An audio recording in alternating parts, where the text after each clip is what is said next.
आदर्श विद्या मंदिर Sujangarh online classes में आपका स्वागत है।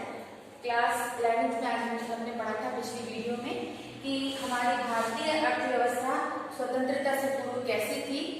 स्वतंत्रता से पूर्व, अंग्रेजों के आने से पूर्व हमारे देश की क्या स्थिति थी, हमने थोड़ा सा इसका इंट्रोडक्शन पढ़ा था। उस इंट्रोडक्शन में हमने पढ़ा था कि जब हमारे देश में अंग्रेज नहीं आए थे तो हमारी कृषि की व्यवस्था कैसी थी। हमने देखा था कि कृषि जो था पूर्ण रूप से विकसित था। कृषि किसी के ऊपर भी निर्भर नहीं था, कम उत्पादन होता था लेकिन अपने ही साधनों से उत्पादन होता था और अच्छा उत्पादन होता था। भारत को सोने की चिड़िया कहा जाता था। लेकिन देखा कि जैसे ही अंग्रेज आए तो हमारे देश की स्थिति पर क्या प्रभाव। अंग्रेजों के आने के पश्चात हमने देखा कि हमारी जो कृषि है उसका कच्चा माल जो बनाया जाता है उसका उत्पादन यहाँ ना होकर उसको कहाँ लेके जाता है, ब्रिटिश में लेके जाते हैं। इसके बाद में कृषि के कम उपजाऊ के कारण, उसके बाद में हमने एक और टॉपिक पढ़ा था कि हमारे जो थे किसान लोग थे उनसे बहुत अधिक लगान लिया जाता था। जागीरदारी प्रथा कैसी थी, भूमि व्यवस्था कैसी थी, ये छोटे छोटे कुछ बिंदु थे, हमने पिछले अध्याय में पढ़ा। आज अपन बच्चों नए टॉपिक पे चलते हैं। स्वतंत्रता से पूर्व की संध्या पर भारतीय अर्थव्यवस्था में औद्योगिक क्षेत्र की स्थिति क्या थी। औद्योगिक क्षेत्र माल बनकर तैयार हो गया। कौन से क्षेत्र में? कृषि क्षेत्र में। कृषि क्षेत्र में माल बनकर जब तैयार हो जाता था उस कच्चे माल में कुछ न कुछ विनिर्माण किया जाता था। विनिर्माण मतलब उसको किसी उद्योग के अंतर्गत मशीनी तकनीकी के द्वारा या हस्तकला के द्वारा उसको पक्के माल में परिवर्तन किया जाता था। ये हमारा क्या कहलाता है? औद्योगिक क्षेत्र के अंतर्गत इसका कार्य कहलाता है। अब हमने देखा जब हमारे देश में अंग्रेज नहीं आए थे, उपनिवेशक नहीं आए थे, तो हमारे देश के उद्योगों की स्थिति कैसी थी। उस समय भी हमारी कृषि की तरह ही हमारे उद्योग बहुत कम थे। सभी के सभी उद्योग किसके ऊपर आधारित थे? शिल्पकारी के ऊपर आधारित थे, हाथ से बनते थे। मशीनें हमारे यहाँ पर कम थी लेकिन कार्य कितना होता था? मजदूरों के द्वारा, श्रमिक वर्ग के द्वारा होता था। तो सभी को क्या प्राप्त होता था? रोजगार प्राप्त होता था। और जो माल बनकर आता था उसका पूर्ण उपयोग किया जाता था और उसको जो बेचा जाता था वो भी हम क्या करते थे? अपने ही बाजार में बेचते थे। भले ही हम कम उत्पादन करते थे, कम उत्पादन हो, लेकिन उसका उपयोग कहाँ होता था? हमारे देश भारत में ही होता था। तो किसी भी प्रकार की हमारे यहाँ पर कोई प्रॉब्लम नहीं होती थी। भले कम उत्पादन हो लेकिन सभी वर्गों को, जो छोटे छोटे वर्ग थे वो अपने घरों में या छोटे छोटे मशीनों में या छोटे छोटे स्थानों पर लघु प्लांट लगाकर उसमें अपना कार्य करते थे।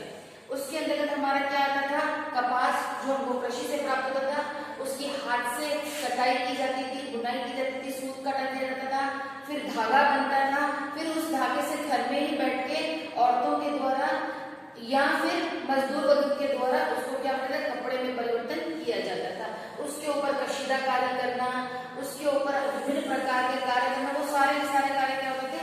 हाथ के द्वारा होते थे। कपड़े के साथ साथ में थोड़ा चीनी उद्योग था, रेशमी वस्त्र उद्योग था, ये सारे छोटे छोटे उद्योग थे, कागज उद्योग था, ये हमारे यहाँ पर बहुत चलते थे लेकिन क्या सीमित मात्रा में चलते थे। जितना कमाते थे उसका वितरण भी कहाँ करते थे? हमने अपने बाजार में ही करते थे। यानी पूर्ण रूप से जो औद्योगिक स्थिति थी संतोषजनक थी। अब हमने देखा कि स्वतंत्रता के बाद में जो अंग्रेज थे, स्वतंत्रता से पूर्व जो अंग्रेज थे, उपनिवेशक थे। उपनिवेशक का आशय होता है दूसरे देशों के द्वारा हमारे देश में व्यापार करना, विनिर्माण करना। जब हमारे यहाँ पर अंग्रेज आए तो उनका मुख्य उद्देश्य क्या था? हमारे उद्योगों का विकास करना नहीं था बच्चों, उनका मुख्य उद्देश्य था अपने देश इंग्लैंड का विकास करना। वो ये चाहते थे, अंग्रेज जब आए थे तो उन्होंने देखा कि यहाँ प्रचुर मात्रा में कच्चा माल है। उस कच्चे माल को ले जाकर वो कहाँ करते थे? इंग्लैंड की बाजारों में लेके जाते थे। इंग्लैंड की बाजारों में ले जाने के पश्चात वो उसका उत्पादन करते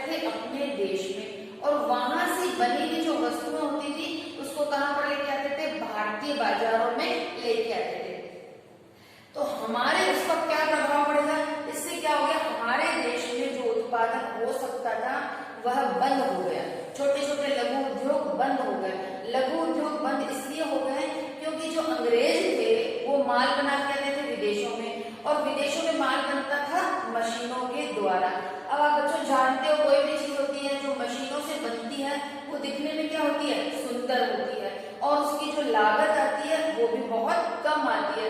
तो जब लागत कम आएगी, वस्तु दिखने में सुंदर होगी, तो हम कौन सी वस्तुओं का उपयोग करेंगे?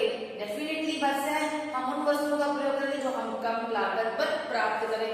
यही स्थिति हमारे भारत में भी हुई, जब हमारे भारत में ये देखा गया कि जो वस्तु सस्ते मूल्य पर मिल रही है, बाहर की बनी हुई है, दिखने में सुंदर है, हमारे देश में वह चीज पहली बात तो है ही नहीं, है भी तो दिखने में उससे कम है और लागत में अधिक। तो भारतीय लोग क्या करने लगे, वस्तुओं क्या करने लगे, विदेशी वस्तुओं का उपभोग करने लगे। और अंग्रेज भी यही चाहते थे कि भारत में किसी भी वस्तु का क्या हो, उत्पादन नहीं हो।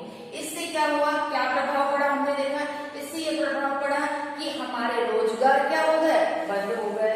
हमारे यहाँ पर रोजगार बंद हो जाएंगे तो क्या होगा, लोगों के पास में आय नहीं होगी। अब लोगों के पास में आय नहीं होगी तो राष्ट्रीय उत्पादन क्या होगा, राष्ट्रीय आय क्या हो जाएगी, कम हो जाएगी। तो हमारा देश क्या हो जाएगा, पिछली श्रेणी में और अधिक आ जाएगा।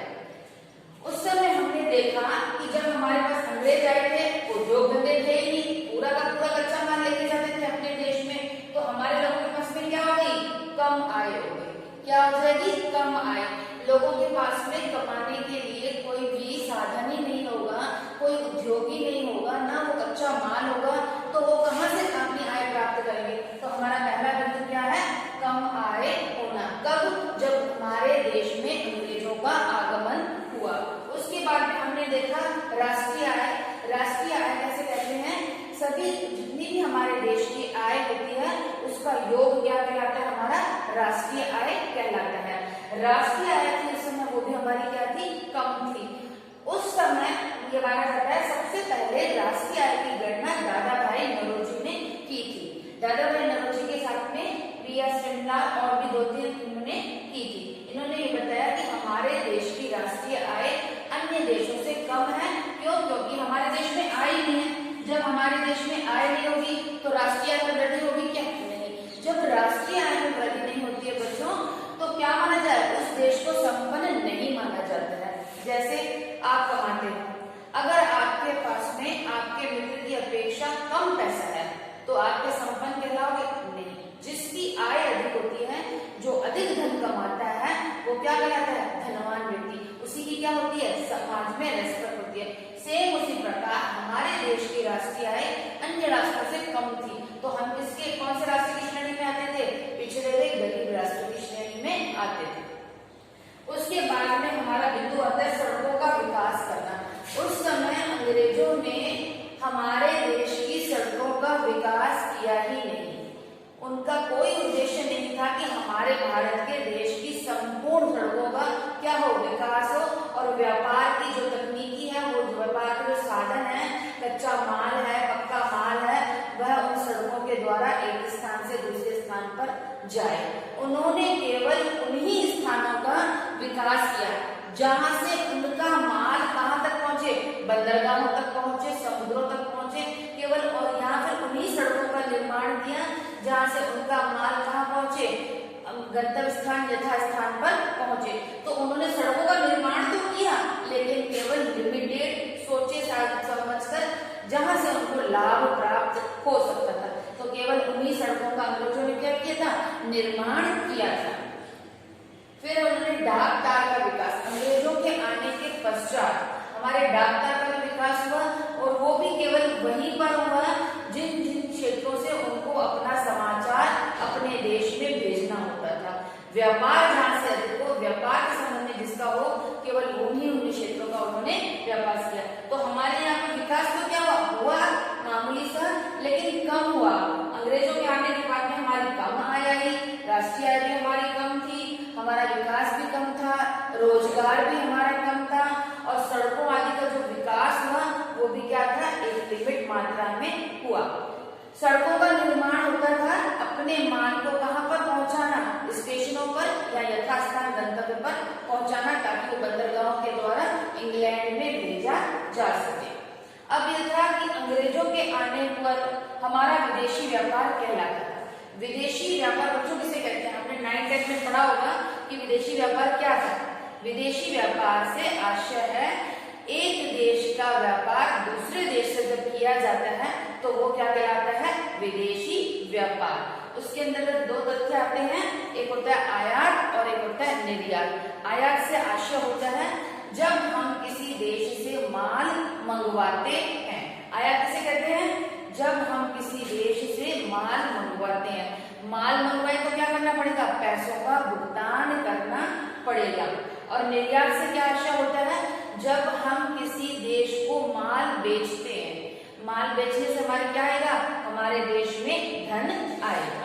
तो आयात और निर्यात के अंतर्गत हम देख रहे हैं कि विदेशी जो व्यापार है उस समय हमारा आयात निर्यात कैसा था। उसके अंतर्गत हम बता रहे हैं कि जो हमारा आयात था, हम केवल क्या करते थे, सारा का सारा जो माल होता था वो कहाँ पर भेज देते थे, विदेशों में, इंग्लैंड में भेज देते थे। और इंग्लैंड में उस माल का निर्माण करके, फैक्ट्रियों में उस माल का उत्पादन करके, कच्चा माल जब वो बन जाता था उसको कहाँ पर लेके आते थे, भारत में लेकर आते थे। वहां से हम आयात करते थे।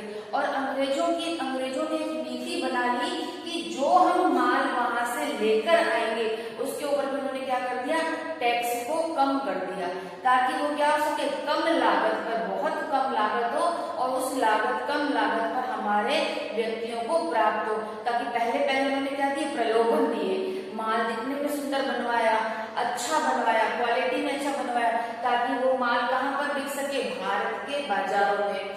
माल बनाना आसान होता है, आप देखते हो एक दुकानदार होता है, दुकान खोलनी आसान होती है। आप देखते हो मार्केट में कितनी सारी दुकानें खोलनी बहुत आसान होता है, लेकिन दुकानों के अंदर रखा हुआ जो माल होता है उसको क्या होता है, बेचना बहुत मुश्किल होता है। प्रत्येक जो दुकानदार होता है बच्चों, वो ये सोचता है मैं अपने माल को कैसे बेचूं, तो वो बेचने के लिए हेन केन प्रकार की विधि, किसी भी प्रकार की आप देखते हो दिवाली का समय आता है तो दुकानदार क्या करते हैं, सेल लगा देते हैं अपने पुराने माल को बाहर आने के लिए। जो माल उनका बिक नहीं रहा उसको क्या कर देते हैं, थोड़ी कम लागत पर देते हैं। कुछ स्थानों पर हम देखते हैं एक के ऊपर एक फ्री दे देते हैं, तो अपन लालच में उसको क्या लेके आते हैं, लेके आते हैं घर में, क्या सोचते हैं कि वो माल हमको सस्ते में मिल जाता है। कई बार अपन ऑफर देखते हैं, आजकल तो कितने मार्केट हो गए, कितने बाजार हो गए, आप मोबाइल से भी शॉपिंग करते हो तो क्या दिखाया जाता है, एक के ऊपर एक फ्री, सर्फ के ऊपर ये फ्री, 2 कोलगेट के ऊपर 1 कोलगेट फ्री, 2 टी-शर्ट पे 1 टी-शर्ट फ्री। यानी ये सब दुकानदार हमको क्या देता है, लाभ कमाने के लिए, अपना हमारा लाभ करने के लिए नहीं। कभी भी कोई भी जो दुकानदार होता है बच्चों, को कभी भी अपने लाभ के अलावा वो कुछ नहीं सोचता है। दुकानदार अपने लाभ के, आप चाय भी पीने जाओ उस दुकान वाले के पास में, वो क्या देगा, वो जो बिल देगा वो भी किसमें से देगा, आपके जो बिल दोगे उस पेमेंट में उसको ऐड करके देगा। तो कहने का आशय मतलब होता है, प्रत्येक व्यक्ति, प्रत्येक जो उत्पादक होता है, दुकानदार जो होता है, वो अपने लाभ को कमाना चाहता है। सेम उसी प्रकार जो अंग्रेज थे वो क्या करते थे, अपना हमारा माल लेके गए, कौन सा लेके गए, कच्चा, और उसको बनाया कहाँ पर, इंग्लैंड में बनाया। इंग्लैंड में बनाकर वो इस प्रकार से उसको हमारे यहाँ पे बेचते थे ताकि उनके माल की अधिक से अधिक इकाइयां बेचे। बनाने के बाद उनको बाजार तो चाहिए, कोई ना कोई ऐसा स्थान चाहिए जहाँ पे उनका माल बिके। और उन्होंने उसका किसको बनाया, मोटिव किसको बनाया था, हमारे देश भारत को बनाया था कि भारत में जो माल है वो क्या होना चाहिए, हमारा माल बिके। उसके बाद में हमारा होता है निर्यात। अब निर्यात में कौन सी वस्तुओं का हम निर्यात करते थे, कुछ वस्तुओं का, रेशम, कपड़ा, रेशम, पटसन, नील, जो हमारे माल थे उनका हम क्या कर देते थे, निर्यात करते थे। और वहां पे हमको बहुत कम मात्रा में देते थे। हम अगर वो बेचना भी चाहते थे तो उनके ऊपर अंग्रेज टैक्स ज्यादा लगाते थे। यानी वो कैसे करते थे, अपना लाभ पहले रखते थे और हमारी वस्तुओं का निर्यात करने ही नहीं देते, केवल कच्चे माल का करते थे, विनिर्माण माल का हम निर्यात नहीं कर सकते।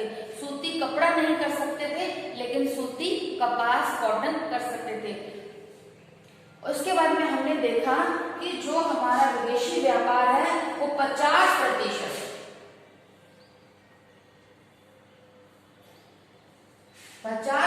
जो हमारा व्यापार है वो किसके साथ होता था, ब्रिटेन के साथ होता था। ब्रिटेन जितना भी माल हमारा उत्पादन करता था, लगभग हमारे माल का 50% कहाँ पे भेज दिया जाता था? ब्रिटेन में भेज दिया जाता था। बाकी 50% अन्य देश जैसे चीन हुआ, इंग्लैंड हुआ, ईरान हुआ या और बहुत सारे देश थे, उन क्षेत्रों के अंतर्गत हमारा माल क्या जाता था? बाकी बिकने जाता था। यानी 50% तो वो खुद ही लेके जाता था ब्रिटेन, और बाकी 50% क्या होता था? अन्य देशों को देता था ताकि उनका माल बिक सके। अब उनका माल क्या जाता था? पहले सड़कों के द्वारा कहाँ पर पहुंचाया जाता था? जहाजों पर पहुंचाया जाता था। उसके बाद जहाजों के बाद में बंदरगाह पे पहुंच के फिर समुद्र मार्ग से होता, तो एक बहुत लंबा रास्ता बनाया जाता था। तो उनकी क्या आ जाती थी? लागत अधिक आ जाती थी कच्चे माल को ले जाने के लिए। तो इंग्लैंड ने क्या किया, अंग्रेजों ने क्या किया? 1869 में लाल सागर के द्वारा स्वेज नहर का निर्माण किया। ये आपसे पूछा जाता है स्वेज नहर का निर्माण क्यों किया जाता है, तो हम बताएंगे इसके प्रश्न में उत्तर में कि स्वेज नहर का निर्माण अंग्रेजों ने इसलिए किया था ताकि उनका व्यापार आराम से हो सके और सामान को अपने देश में ले जाने में कम लागत आए। तो उन्होंने स्वेज नहर का निर्माण हमारे देश का विकास के लिए नहीं किया, ये वाला निर्माण उन्होंने किसके लिए किया था? अपने देश का विकास करने के लिए। अब क्या होता था? लाल सागर के द्वारा जो स्वेज नहर बनाई गई थी, अब क्या माल बन गया, माल को सीधा बंदरगाह पे लेके आए और बंदरगाह के द्वारा स्वेज नहर के द्वारा होते हुए सीधे क्या माल जाता था? इंग्लैंड में पहुंचता था, और वहां से बनने के पश्चात भी इन्हीं मार्गों के द्वारा होता हुआ हमारे देश में आया। उन्होंने न तो हम नहर का निर्माण हमारे लाभ के लिए किया, न बंदरगाहों का निर्माण जो किया था वो हमारे लाभ के लिए किया था, न डाकघर का निर्माण हमारे लाभ के लिए था। इन सभी क्षेत्रों का लाभ केवल उन्होंने किसके लिए दिया था? अपने हमारे देश के माल को, कच्चे माल को विदेशों में ले जाने के लिए, ताकि क्या है? उनके पास में उनको बाजार प्राप्त हो सके और माल बन जाने के बाद में वह उसको आसानी से बेच सके। हम पूरे इस अध्याय के इस टॉपिक के अंतर्गत हम देख रहे हैं औद्योगिक क्षेत्र थे, वो हमारे यहाँ के लोगों को एक तो मशीनरी पैसा नहीं था, धन नहीं था, मशीनरी नहीं थी, तकनीक के साधन नहीं थे, और हम दूसरों के ऊपर डिपेंड रहते थे। जैसे ही अंग्रेज आए, हमें प्रलोभन दिया कि हम आपके यहाँ पर फैक्ट्री लगाते हैं, तो हम क्या मान लेते थे? मान जाते थे कि ठीक है, छोटे मोटे कार्य होते हैं, हमारे पास भी रोजगार की कमी है, तो हम कार्य करने लगते थे। पर उनका जो मन का जो उद्देश्य था वो कभी भी नहीं समझ पाए कि ये क्यों हमारे देश में आए। वो अपनी मीठी मीठी बातों से हमें रिझाते थे कि वो अपना व्यापार हमारे देश भारत में कैसे स्थापित करें ताकि उनका माल अधिक से अधिक बिक सके। हमारे माल का क्या होता था? कंपटीशन में हमारा माल उनके सामने नहीं बिक पाता था, इसलिए हमारे यहाँ पे माल बढ़ना ही शुरू हो गया। कुछ नीतियां उन्होंने क्या कर दी? कठिन कर दी, कठोर कर दी, ताकि उद्योग धंधे क्या हो जाए? नष्ट हो जाए। कारीगरों के पास में जब आय नहीं थी, पैसा नहीं था, खाने पीने के लिए नहीं था कुछ भी, तो वो कार्य कर पाएंगे क्या? नहीं। उन्होंने धीरे धीरे, कहते हैं, हमारे देश में धीरे धीरे आए और धीरे धीरे हमारे पे आधिपत्य स्थापित किया, और एक स्थिति ऐसी आई जिसमें हम क्या करते थे? पूर्ण रूप से बाजार पर क्या होते हैं? अंग्रेजों पर निर्भर। आज वही स्थिति बच्चों हम देखने को मिलती है। आज देखते हो हम सारा का सारा माल कहाँ से मंगवा रहे हैं? चीन से मंगवा रहे हैं। हमें बार बार ये चेतावनी दी जाती है कि चीनी सामान का, जापान के बने सामानों का, बाहर विदेशी बने सामानों का उपयोग आप मत कीजिए, लेकिन फिर भी हम उनका क्या करते हैं? उपभोग करते हैं। उसका भी यही रीजन है जो पहले था स्वतंत्रता से पूर्व, आज भी हमारी स्थिति वास्तव में देखी जाए तो वही है। पहले भी क्या था? हमारे को लागत कम में वस्तु प्राप्त होती थी, आज भी यही है। आज अपन एक छोटा सा मोबाइल अगर भारत का बना हुआ खरीदते हैं तो उसकी लागत क्या आती है? अधिक आती है, और वो दिखने में और चलने में भी इतना अच्छा नहीं होता है जितना कि बाहर की बनी हुई वस्तुएं होती हैं। तो प्रलोभन तो वो देते ही हमें, लागत कम रखते हैं, दिखने में सुंदर होता है, टिकाऊ होता है।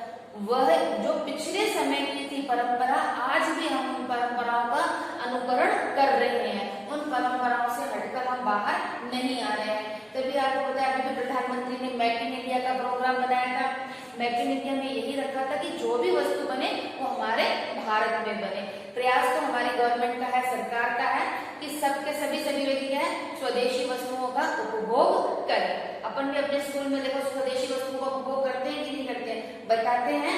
अब आप भी यही प्रयास करिएगा कि हम ज्यादा से ज्यादा किस वस्तुओं का उपयोग करें, अपने भारत की बनी हुई वस्तुओं का करें, ताकि विदेशों के ऊपर हमें निर्भर नहीं होना पड़े। इन दोनों लेसन में, इन दोनों टॉपिक में, अध्याय फर्स्ट में हमने 2 टॉपिक आज पढ़े।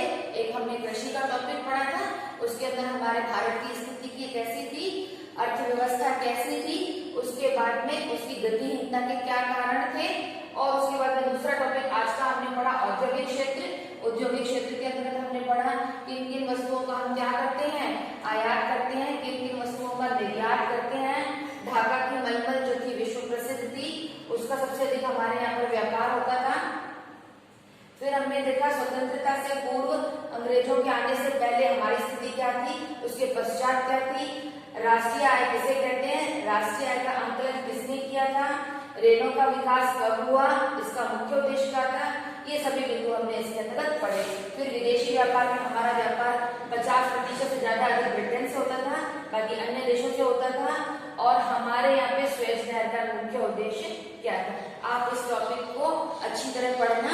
अब नेक्स्ट टॉपिक जो इसके अंतर्गत आएगा, एक टॉपिक आपका इसमें बाकी बचता है, उस टॉपिक को हम अगली क्लास में लेंगे।